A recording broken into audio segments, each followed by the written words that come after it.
भगवान शिव 12 अलग अलग स्थानों पर शिवलिंग के रूप में स्थापित है और इन स्थानों को भारत में ज्योतिर्लिंग के रूप में पूजा जाता है।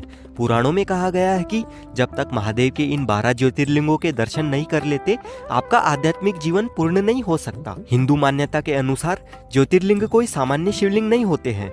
ऐसा कहा जाता है कि इन सभी 12 जगहों पर भोलेनाथ ने खुद दर्शन दिए थे, तब जाकर वहाँ ये ज्योतिर्लिंग उत्पन्न हुए। ज्योति का मतलब है प्रकाश और लिंग का मतलब है भगवान शिव का आकार। ज्योतिर्लिंग मानव द्वारा निर्मित नहीं होते हैं, बल्कि वे स्वयंभू होते हैं।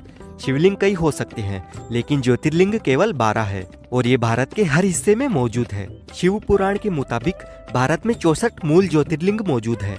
धार्मिक मान्यताओं के मुताबिक भगवान शिव के इन सभी 12 ज्योतिर्लिंगों की उपासना करने से सभी कष्ट दूर हो जाते हैं और सुख एवं समृद्धि का आशीर्वाद प्राप्त होता है। इस वीडियो में हम एक साथ 12 ज्योतिर्लिंगों के दर्शन करेंगे और जानेंगे ज्योतिर्लिंग कहां कहां पर स्थित है, वहां कैसे जाए और साथ ही जानेंगे सभी ज्योतिर्लिंगों की पौराणिक कथाओं के बारे में। तो वीडियो में आपको 12 ज्योतिर्लिंगों के बारे में संपूर्ण जानकारी मिलेगी, इसलिए जल्दी से वीडियो को लाइक कर दीजिए और चैनल को सब्सक्राइब कर लीजिए। साथ ही कमेंट बॉक्स में हर हर महादेव जरूर लिखें और वीडियो को पूरा जरूर देखें। भारत का सबसे प्रसिद्ध और सबसे बड़ा ज्योतिर्लिंग है सोमनाथ। सोमनाथ ज्योतिर्लिंग भारत का ही नहीं बल्कि इस पृथ्वी का पहला ज्योतिर्लिंग माना जाता है। यह मंदिर गुजरात राज्य के सौराष्ट्र क्षेत्र में स्थित है। सोमनाथ भक्तों की श्रद्धा का केंद्र है। ये ज्योतिर्लिंग सिर्फ पवित्र ही नहीं बल्कि बहुत मूल्यवान भी है। इस ज्योतिर्लिंग मंदिर को आक्रमणकारियों द्वारा 17 बार लूटा और तोड़ा गया, लेकिन आज जिस मंदिर को हम देख रहे हैं, इसका निर्माण सरदार वल्लभ भाई पटेल द्वारा करवाया गया था। ऐसा कहा जाता है चंद्रदेव ने प्रजापति दक्ष की सभी 27 बेटियों के साथ विवाह किया था, लेकिन प्रेम वे सिर्फ रोहिणी से ही करते थे। इसके चलते दक्ष की काफी बेटियां हमेशा मायूस और उदास रहती थी। एक दिन राजा दक्ष का सब्र का बांध टूट गया और उन्होंने चंद्र को श्राप दिया कि वे अपनी सारी चमक खो देंगे। इस श्राप के असर से चंद्र ने अपनी सारी रोशनी खो दी और पूरा संसार अंधकार में डूब गया। परिस्थितियां बिगड़ते देख सभी देवताओं ने दक्ष से आह्वान किया कि वो चंद्र को माफ कर दे।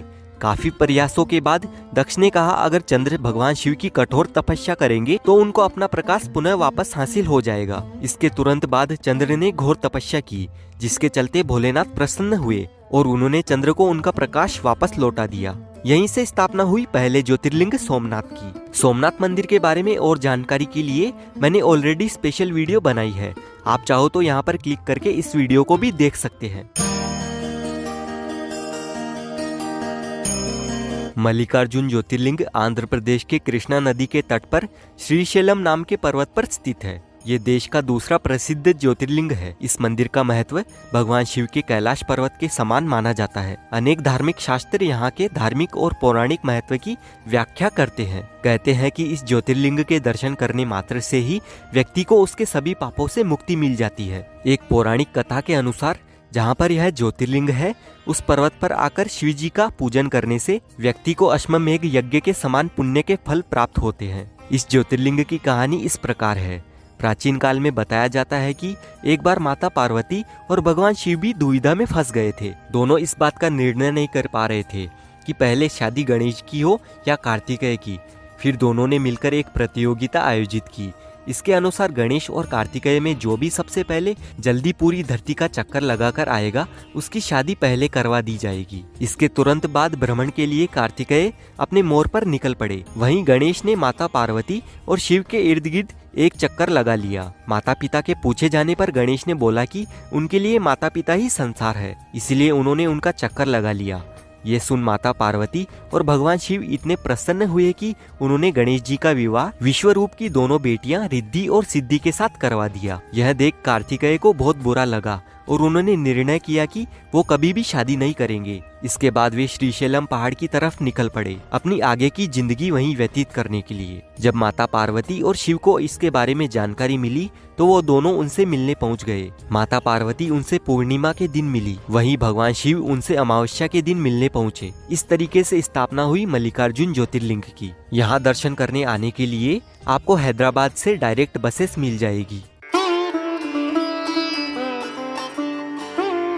महाकालेश्वर ज्योतिर्लिंग मध्य प्रदेश की धार्मिक राजधानी कहे जाने वाले उज्जैन नगरी में रुद्र सागर झील के पास में स्थित है। महाकालेश्वर ज्योतिर्लिंग की विशेषता है कि ये एकमात्र दक्षिण मुखी ज्योतिर्लिंग है। यहाँ प्रतिदिन सुबह की जाने वाली भस्म आरती विश्व भर में प्रसिद्ध है। महाकालेश्वर की पूजा विशेष रूप से आयु वृद्धि और आयु पर आए हुए संकट को टालने के लिए की जाती है। महाकालेश्वर भारत का तीसरा प्रसिद्ध ज्योतिर्लिंग है। यहाँ की ऐसी मान्यता है कि यहाँ कभी चंद्रसेन नाम के राजा का शासन हुआ करता था।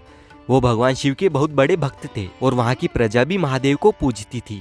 एक बार राजा रिपुदमन ने चंद्रसेन के महल पर हमला बोल दिया। उसके साथ मायावी राक्षस दूषण भी था, जो कभी भी अदृश्य हो सकता था। उस राक्षस ने राजा की प्रजा को प्रताड़ित किया और पूरे महल को बर्बाद कर दिया। तब वहाँ की प्रजा ने भगवान शिव को याद किया और मदद की गुहार लगाई। ऐसा कहा जाता है कि यहाँ स्वयं महादेव ने दर्शन दिए और यहाँ की प्रजा की रक्षा की। इसके बाद उज्जैन के लोगों की प्रार्थना सुनकर भोलेनाथ ने निर्णय किया कि वे उज्जैन नहीं छोड़ेंगे। इस प्रकार से उत्पन्न हुआ महाकालेश्वर ज्योतिर्लिंग। महाकालेश्वर ज्योतिर्लिंग की संपूर्ण जानकारी के लिए आप इस वीडियो को देख सकते हैं।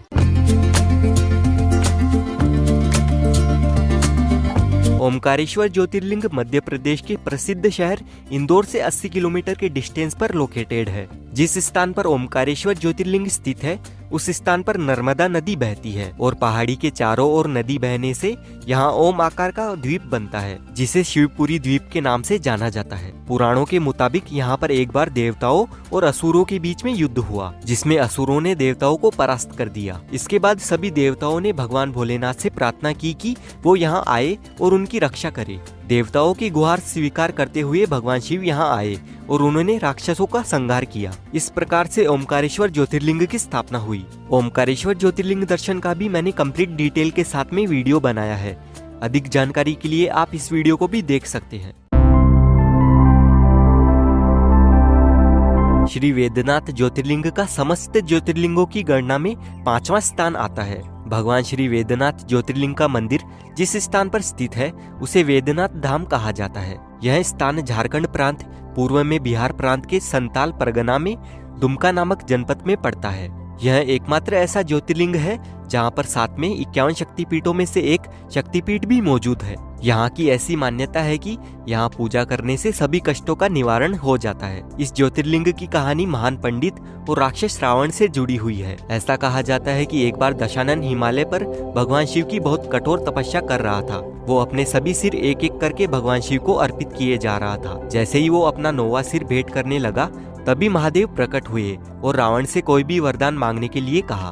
तब रावण ने कहा कि वो चाहता है भगवान शिव स्वयं उसके साथ लंका नगरी चले और वहां जाकर स्थापित हो जाए। अब भोलेनाथ ने रावण की ये प्रार्थना स्वीकार की, लेकिन साथ में ये शर्त भी रख दी कि अगर ये शिवलिंग उसने बीच रास्ते में कहीं जमीन पर रख दिया तो वो हमेशा के लिए वहीं स्थापित हो जाएंगे। रावण ने ये शर्त स्वीकार की और निकल पड़ा ज्योतिर्लिंग लेकर लंका की ओर।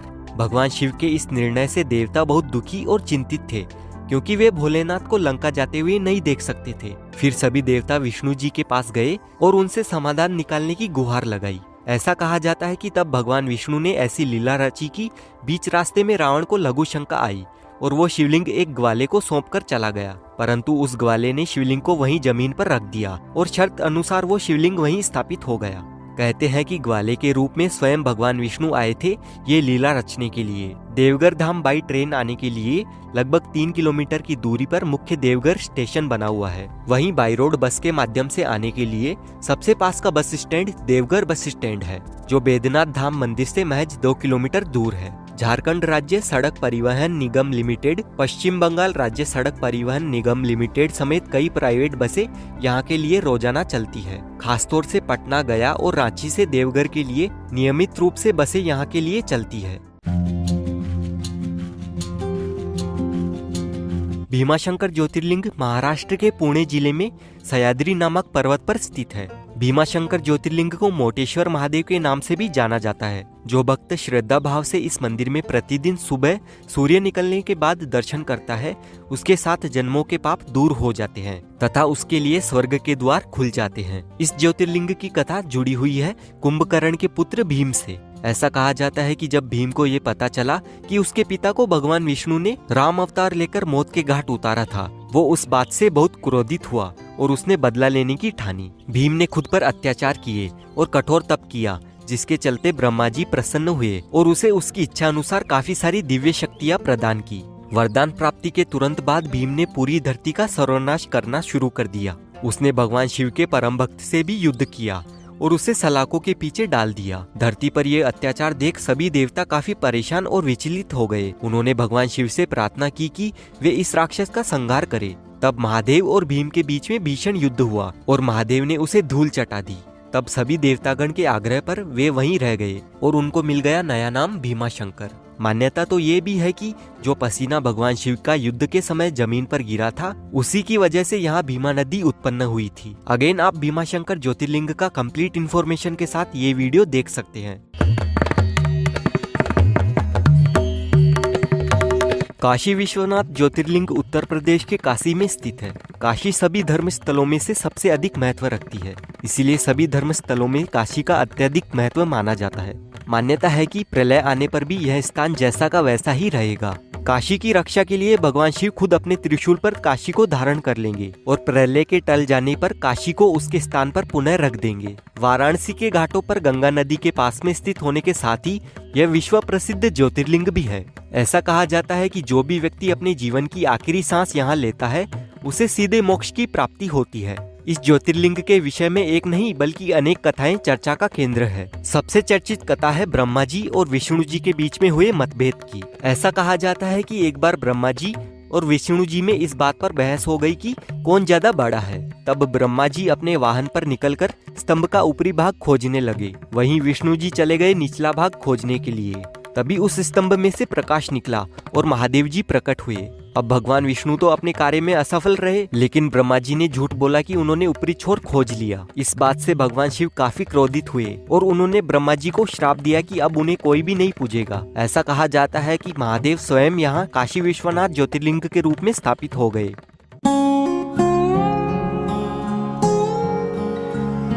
नागेश्वर ज्योतिर्लिंग गुजरात के बाहरी क्षेत्र में कृष्ण नगरी द्वारिका में स्थित है। धर्मशास्त्रों में भगवान शिव नागों के देवता है और नागेश्वर का मतलब भी नागों का देवता होता है और इसी से जुड़कर भगवान शिव का एक अन्य नाम नागेश्वर भी है। द्वारकापुरी से नागेश्वर ज्योतिर्लिंग की दूरी 17 किलोमीटर है। जो व्यक्ति पूर्ण श्रद्धा और विश्वास के साथ यहाँ दर्शन के लिए आता है, उसकी सभी मनोकामनाएं पूरी हो जाती है। नागेश्वर ज्योतिर्लिंग की ऐसी मान्यता है कि ये ज्योतिर्लिंग सभी प्रकार के जहर के प्रभाव से सुरक्षित है। ये ज्योतिर्लिंग भी एक भक्त की कृपा से ही द्वारका में स्थापित हुआ है। एक बार दारुका नामक राक्षस ने शिव भक्त सुप्रिया को अपने कब्जे में लिया। साथ ही उस राक्षस ने और भी काफी सारी महिलाओं को बंदी गृह में बंद करके रखा था। तब सुप्रिया ने सबको बोला कि वो ओम नमः शिवाय का जाप करे।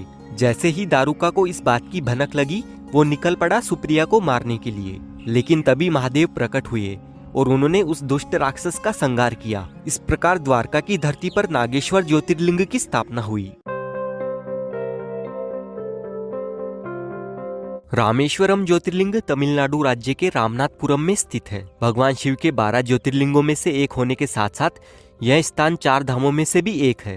रामेश्वरम तमिलनाडु के रामनाथ जिले में स्थित हिंद महासागर और बंगाल की खाड़ी से घिरा हुआ एक खूबसूरत आइलैंड है, जिसका आकार ऊपर से एक सुंदर शंख की तरह दिखाई देता है। रामेश्वरम का अर्थ होता है भगवान राम और इसीलिए इस स्थान का नाम भगवान राम के नाम पर रामेश्वरम रखा गया है। रामनाथ स्वामी मंदिर का शिवलिंग कोई सामान्य शिवलिंग नहीं है। इसे भगवान श्री रामचंद्र जी ने स्वयं अपने हाथों से स्थापित किया था। जिस तरह से उत्तर भारत में काशी का महत्व है, उसी प्रकार दक्षिण भारत में रामेश्वरम का महत्व माना जाता है।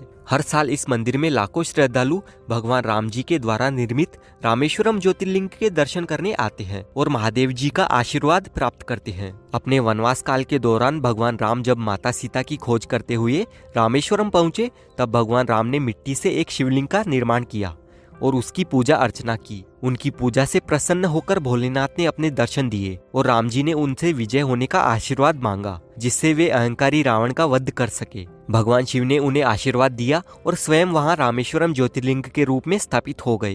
रामेश्वरम ज्योतिर्लिंग का भी आप कंप्लीट इन्फॉर्मेटिव वीडियो देख सकते हैं। इस वीडियो में मैंने रामेश्वरम घूमने की संपूर्ण जानकारी दी है।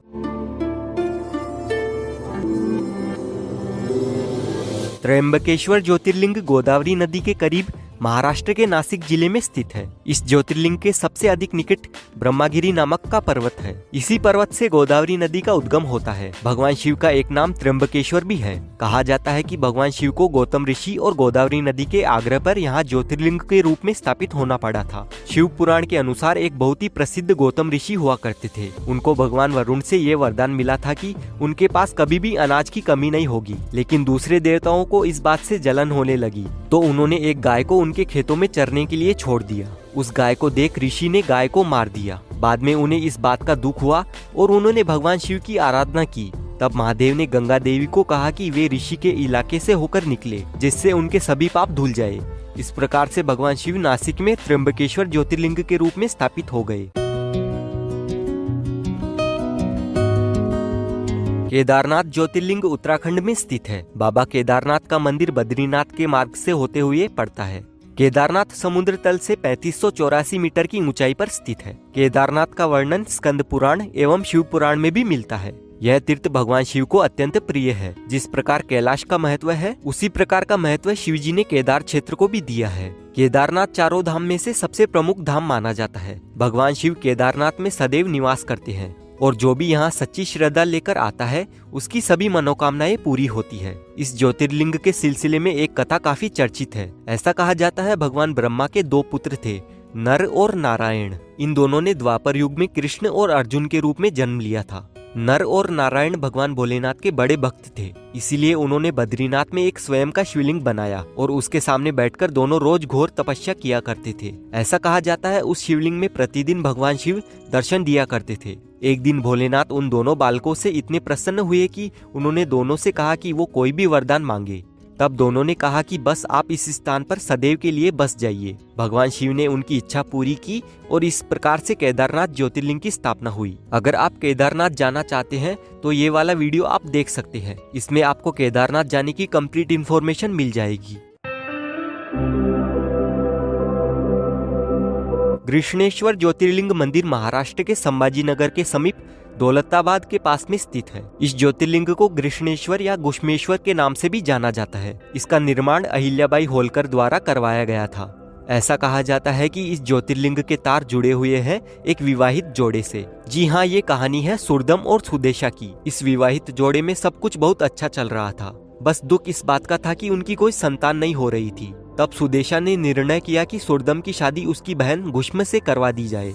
फिर दोनों की शादी होते ही उनको एक प्रतिभावक बालक हुआ, लेकिन सुदेशा को ये बात खटकने लगी और उसने मौका मिलते ही उस बालक को झील में फेंक दिया, जहां सुरदम ने 101 शिवलिंग अर्पित किए थे। ये खबर मिलते ही सुरदम ने झील के पास जाकर भोलेनाथ को याद किया और अपने बालक को वापस पाने की गुहार लगाई। कहते हैं कि महादेव ने उनकी पुकार सुनी और सुरदम को उसका बच्चा भी लौटा दिया। सिर्फ यही नहीं, सुरदम ने सुदेशा के लिए माफी भी मांगी और भोलेनाथ से उसे माफ करने को कहा। ये देख भोलेनाथ बहुत प्रसन्न हो गए और उन्होंने सुरदम को आशीर्वाद दिया और इसी स्थान पर भगवान शिव कृष्णेश्वर ज्योतिर्लिंग के रूप में स्थापित हो गए। काफी दूर दूर से लोग यहाँ पर दर्शन करने के लिए आते हैं और आत्मिक शांति प्राप्त करते हैं। भगवान शिव के 12 ज्योतिर्लिंगों में से यह अंतिम ज्योतिर्लिंग है।